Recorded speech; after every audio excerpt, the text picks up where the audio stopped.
Hello guys, welcome back to our very own station of Technomaths 24/7 and today we are going to study our new chapter measurement on national income। अभी तक हम लोगों ने national income and related aggregates पढ़े थे जिसमें कि हमने कुछ बेसिक फैक्ट्स के अकॉर्डिंग न्यूमेरिकल्स भी सॉल्व किए थे और अब हम अपने मेन नेशनल इनकम को फाइंड आउट करने के लिए और आगे मतलब न्यू चैप्टर स्टार्ट कर रहे हैं जो कि हमारा है मेजरमेंट ऑफ नेशनल इनकम। इसमें हम अपने 3 मेथड्स यानी कि value addition method, income method और एक्सपेंडिचर मेथड से हमारा नेशनल इनकम कैसे फाइंड आउट होता है इसको देखेंगे। तो सबसे first of all national income, आखिर हमारी नेशनल इनकम क्या होती है। So national income is the income which refers to the factor income earned by the normal residents of our country. National income क्या है? It refers to the factor income earned by the normal residents of our country, यानी कि वो income जो कि हमारे normal residents के through earn की जाती है with some productive services. Factor income यानी कि ऐसी इनकम जो कुछ प्रोडक्टिव सर्विसेज करके अर्न हो, वो हमारी क्या होती है? National income. हम अपनी नेशनल इनकम को फाइंड आउट कैसे करते हैं? नेशनल इनकम के लिए हमारे पास एक सिंपल फॉर्मूला है, national income is equal to domestic income plus NFIA। National income is equal to domestic income plus NFIA। Domestic income हमने अपनी प्रीवियस वीडियो में और प्रीवियस चैप्टर में देखा था। डोमेस्टिक इनकम कैसे फाइंड आउट होती है? तो डोमेस्टिक इनकम फाइंड आउट करने के लिए हम क्या करते हैं? Income earned by public sector plus income earned by private sector. और अब देखिए हमने यहाँ पे NFIA क्यों ऐड किया? बिकॉज हमने ग्रॉस और नेट प्लस डोमेस्टिक, नेशनल और मार्केट प्राइस और फैक्टर कॉस्ट जब पढ़ा था तो हमने ये देखा था कि जब हम डोमेस्टिक से नेशनल में कन्वर्ट करते हैं तो हम क्या करते हैं? Plus NFIA। तो हमें यहाँ क्या करना है? Net to net and domestic to national. हमें यहाँ पे डोमेस्टिक टू नेशनल कन्वर्ट करना है, इसीलिए हम क्या करेंगे यहाँ पे? Plus NFIA। तो ये NDPFC क्या बन जाएगा? NNPFC। NNPFC हमारी क्या होती है? हमारी नेशनल इनकम। अच्छा, और सबसे मेन थिंग कि आखिर जो हमारी नेशनल इनकम होती है उसको काउंट कौन करता है, उसको कौन कैलकुलेट करता है? हम तो कैलकुलेट करते नहीं कि हमारी कंट्री की नेशनल इनकम क्या है। तो उस नेशनल इनकम को कैलकुलेट कौन करता है? तो उस नेशनल इनकम को कैलकुलेट करते हैं सेंट्रल स्टैटिस्टिकल ऑर्गेनाइजेशन CSO। ये होती है हमारी ऑर्गेनाइजेशन जो हमारी कंट्री की नेशनल इनकम को कैलकुलेट करती है। तो अभी हमने देखा था कि हम अपनी नेशनल इनकम को कैसे फाइंड आउट कर सकते हैं।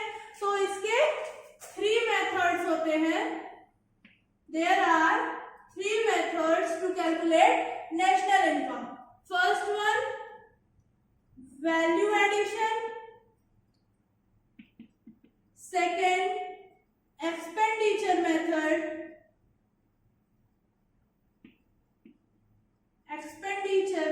And third one is income method. अब हम अपने इन 3 मेथड से नेशनल इनकम कैसे काउंट होती है इसको देखेंगे। तो सबसे पहले हम आते हैं अपने value addition method. So this method is used to measure the income at different phases of production in circular flow. हम वैल्यू एडिशन मेथड को कहाँ पे यूज करते हैं? हमारी इनकम को फाइंड आउट करने के लिए प्रोडक्शन फेज से, यानी कि जो हमारी सर्कुलर फ्लो में प्रोडक्शन फेज से इनकम रन हो रही है, हम उसको फाइंड आउट करने के लिए हम क्या यूज करते हैं? Value addition method. सो इसमें और क्या चीजें हमारी आती हैं? So every enterprise adds the value of the products which is purchase as intermediate goods. जब भी हम किसी चीज का प्रोडक्शन करेंगे तो उससे पहले हम कुछ इंटरमीडिएट गुड्स को परचेज भी करेंगे।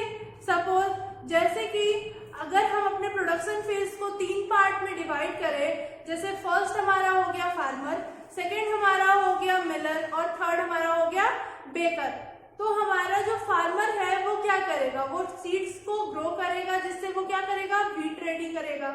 सपोज उसने वीट रेडी किया तो, और फिर सेकेंड फेज में क्या होगा, अगर जो मिलर है उसे उससे फ्लोर रेडी करना है, तो फ्लोर रेडी करने के लिए सबसे पहले उसे क्या करना होगा, उसे वीट को परचेस करना होगा। तो उसका इंटरमीडिएट गुड्स क्या हो गया, वीट हो गया। और वीट से जब वो फ्लोर रेडी करेगा तो वो अपनी तरफ से कुछ वैल्यू ऐड करेगा जिससे उसकी भी इनकम होगी। तो वो हमारा क्या हो गया, value added as intermediate consumption और इंटरमीडिएट गुड्स। फिर थर्ड हमारा आता है बेकर। तो बेकर या तो उससे ब्रेड बनाए या फिर केक बनाए, वो क्या करेगा, उसे क्या चाहिए, सबसे पहले उसे वो फ्लोर चाहिए, वो आटा चाहिए। तो जब वो आटे को यूज करेगा तो वो आटा क्या हो गया, उसका इंटरमीडिएट गुड्स हो गया। और जब वो उससे अपना केक और ब्रेड रेडी करेगा तो वो उसमें भी अपनी तरफ से वैल्यू को ऐड करेगा। क्यों, क्योंकि उसको भी अपनी इनकम चाहिए। सपोज कि जिस फार्मर ने वीट ग्रो किया उसने उसका प्राइस क्या रखा, 500। अब उस मिलर ने 500 में वीट को परचेज किया तो अब उसने फ्लोर का रेट क्या रखा, 700। यानी कि जो प्लस 200 है ये क्या हो गई, मिलर की वैल्यू एडेड, मिलर ने इतनी वैल्यू ऐड की। अब जो बेकर है उसने 700 में फ्लोर परचेज किया और सपोज 1000 में ब्रेड को सेल कर दिया। तो अब यहाँ पे भी हमारा प्लस 300 हुआ। तो ये प्लस 300 क्या है, ये बेकर की वैल्यू एडेड है। यानी कि हमारा जो मिलर था उसने इतनी इनकम की, फिर बेकर ने इतनी इनकम की। सो ये होता है हमारा वैल्यू एडेड मेथड। और जो वैल्यू हम ऐड करते हैं उसे हम क्या बोलते हैं, gross value added at market price. It means GVA-MP, gross value added at market price. तो हमारा ये जो एडिशन होता है ये किस पे होता है, मार्केट प्राइस पे। क्यों, क्योंकि हम लोग मार्केट से ये सामान परचेस करने जा रहे हैं। तो हमारा जो एडिशन होगा वो कहाँ पे होगा, मार्केट प्राइस पे, फैक्टर कॉस्ट पे नहीं होगा। Then what is the formula for value added? Value of output minus intermediate consumption। यानी कि जो भी हमने इंटरमीडिएट गुड्स लगाए उसको जब हम डिडक्ट कर देते हैं वैल्यू ऑफ आउटपुट में से तो हमारी वैल्यू एडेड आ जाती है। कैसे, सपोज कि हमारा वैल्यू ऑफ आउटपुट कितने का था, 500 का था। सॉरी, हमारा वैल्यू ऑफ आउटपुट सपोज 700 है और हमने इंटरमीडिएट कंजप्शन कितने का किया था, 500 का किया था। तो जब हम इसे सब्ट्रैक्ट करते हैं तो हमारी वैल्यू एडेड क्या आती है, 200। यानी कि वैल्यू एडिशन कितने का हुआ, 200। हमने पहले वैल्यू ऑफ आउटपुट देखी तो वैल्यू ऑफ आउटपुट हमारी थी 700। हमने इंटरमीडिएट कंजप्शन जो किया था वो था 500 का। तो हमने जब इसे डिडक्ट किया तो हमारी वैल्यू एडेड क्या आ गई, 200। तो ये होता है हमारा formula to find out value added. तो हमारा ये जो ग्रॉस वैल्यू एडिशन है एट मार्केट प्राइस, यही होता है हमारा GDP-MP। यानी कि gross value addition at market price को हम और क्या बोल सकते हैं, GDP-MP, यानी कि gross domestic product at market price. अब वैल्यू एडेड को, वैल्यू ऑफ आउटपुट को फाइंड आउट करने के लिए हमारे पास कुछ चीजें होती हैं। जैसे अगर हमें वैल्यू ऑफ आउटपुट फाइंड करना है तो हम क्या करेंगे, sales plus change in stock, sales plus change in stock. अगर हमें अपना वैल्यू ऑफ आउटपुट फाइंड करना है तो यानी कि हमने कितने का सेल्स किया और हमारे स्टॉक में कितना चेंज आया, इन दोनों के एडिशन से हमें वैल्यू ऑफ आउटपुट मिल जाएगा। सेल्स में भी हमारे पास दो फीचर होते हैं। अगर हमें हमारा चेंज इन स्टॉक नहीं है तो हम इसमें क्या देख सकते हैं कि हमारे दो टाइप के सेल्स हो जाएंगे। एक तो हो जाएगा डोमेस्टिक सेल्स और दूसरे हो जाएंगे एक्सपोर्ट्स। यानी कि हमने इनसाइड कंट्री कितना सेल किया और आउटसाइड ऑफ द कंट्री कितना सेल किया, इससे हम क्या फाइंड आउट करेंगे, हमारा वैल्यू ऑफ आउटपुट। और जब हमें इंटरमीडिएट कंजप्शन फाइंड आउट करना होगा तो हम क्या करेंगे, इंटरमीडिएट कंजप्शन के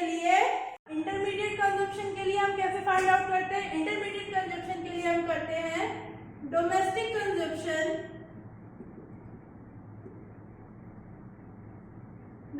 कंजप्शन प्लस इंपोर्ट्स, यानी कि हमारी ये जो इंटरमीडिएट कंजप्शन है वो हम इनसाइड ऑफ द कंट्री भी ले सकते हैं और आउटसाइड ऑफ द कंट्री भी ले सकते हैं।